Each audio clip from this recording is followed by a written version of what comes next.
Assalamualaikum warahmatullahi wabarakatuh. Perkenalkan, nama saya Octavio Putra. Di sini saya akan mempresentasikan tentang PPT yang telah saya buat, yaitu tentang induktansi dan kapasitansi.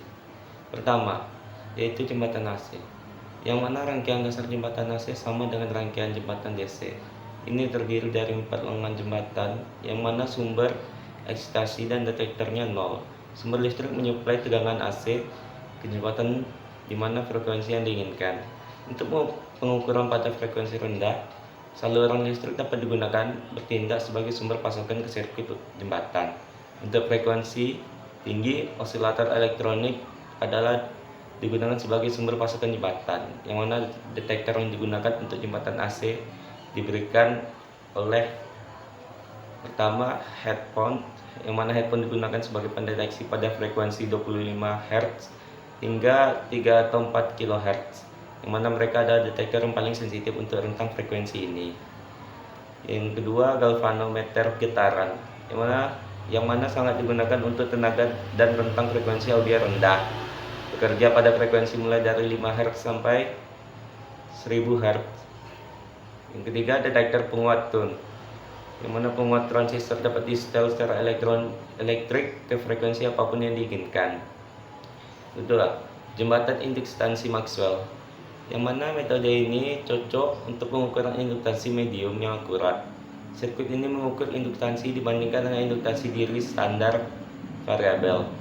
Jembatan Maxwell mengukur induktansi yang tidak diketahui dalam kapasitansi yang diketahui. Salah satu lengan rasio terdiri dari resistansi dan kapasitansi secara paralel. Ini lebih sederhana dan lebih mudah untuk menulis persamaan masuk lengan ini daripada menulis persamaan impedansi. Keuntungannya adalah pertama, pengukuran yang tidak bergantung pada frekuensi eksitasi. Yang kedua, persamaan keseimbangan tidak bergantung pada rugi-rugi dan berhubungan dengan induktansi. Yang ketiga, jembatan Maxwell sangat berguna untuk pengukuran berbagai macam induktansi pada daya dan frekuensi audio, yang mana juga memiliki kelemahan. Pertama, jembatan tidak dapat digunakan untuk mengukur nilai Q yang sangat rendah atau Q yang tinggi. Dan yang kedua, persamaan keseimbangan jembatan tidak bergantung pada frekuensi. 3. Jembatan Anderson. Metode ini adalah salah satu jembatan paling umum dan terbaik untuk pengukuran induktansi, yang mana tepat dan dalam rentang yang luas. Yaitu keuntungannya adalah pertama, mudah untuk diseimbangkan dari sudut pandang konvergensi dibandingkan dengan jembatan Maxwell yang terjadi nilai Q yang rendah. Dan yang kedua, digunakan untuk pengukuran kapasitansi yang akurat dalam hal induktansi. Dan juga memiliki kelemahan sebagai pertama, rangkaian jembatan lebih kompleks dibandingkan dengan rangkaian jembatan lainnya. Dan yang kedua, persamaan keseimbangan tidak sederhana persamaan keseimbangan yang lain di sirkuit jembatan. 4. Jembatan Owen, yang mana rangkaian jembatan Owen juga menentukan induktansi yang tidak dapat diketahui dalam hal resistansi dan kapasitansi.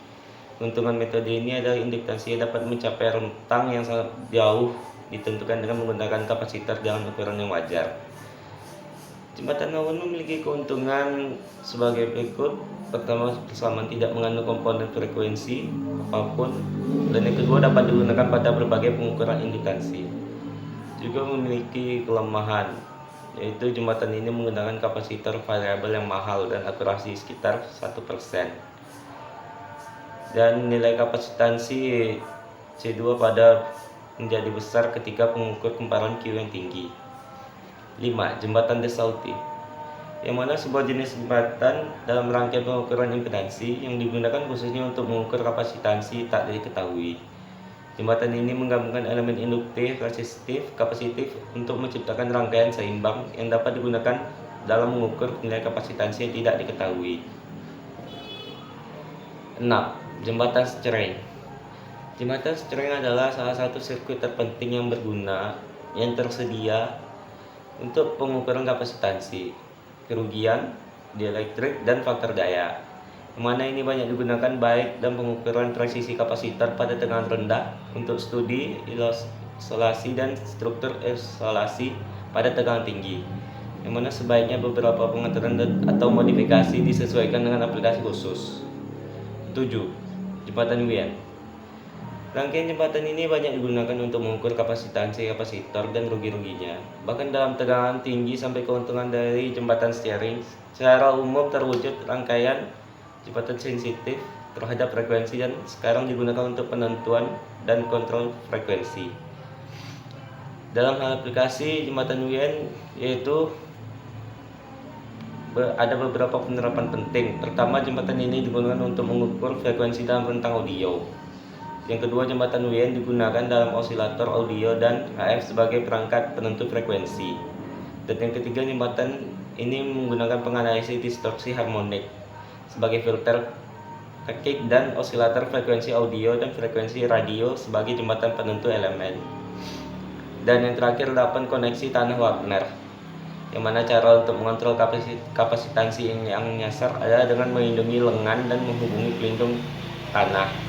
Hal ini tidak menghilangkan kapasitansi tetapi membuat nilainya konstan, dan hal ini dapat dilakukan oleh karena itu diberi kompensasi. Ya, baiklah Pak, itulah hasil dari PPT yang saya buat. Sekian, jika ada banyak kekurangan saya mohon maaf. Assalamualaikum warahmatullahi wabarakatuh.